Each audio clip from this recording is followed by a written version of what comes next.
Hi.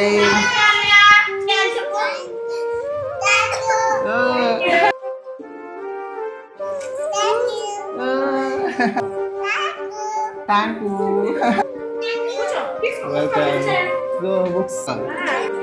వేలల్లో మనకి ఎవరైనా ఫైనాన్షియల్గా లోగా ఉన్న స్టూడెంట్స్ ఎవరైనా ఉంటే వాళ్ళకి ఒక ఇద్దరికి మనం గ్రాసరీస్ ఏమైనా ప్రొవైడ్ చేస్తాం. చాక్లెట్ కావాలా నీకు? చాక్లెట్ కావాలా? నీకు చాక్లెట్స్ తీసుకొస్తాను ఇంటికి. నువ్వు హ్యాపీయా? నాకు ముద్దు పెడితే నీకు ఇంటికి చాక్లెట్లు తెస్తాను.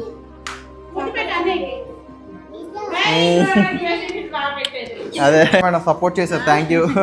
మీరు మా సెంటర్కి వచ్చి మా పిల్లలకి ఎంతగా బుక్స్ ఇవ్వడం కానీ ఏదైనా ఇంకెవరైనా పేదవాళ్ళకి హెల్ప్ చేస్తారనే విషయం కానీ చాలా నచ్చింది నాకు. ఏదో మేడం చిన్నది ఇంకా చెయ్యాలని కోరుకుంటున్నాను. తప్పకుండా మేడం తప్పకుండా. నీకు చాక్లెట్లు చేస్తాయి. సరే బాయ్. సరే మేడం వస్తాను.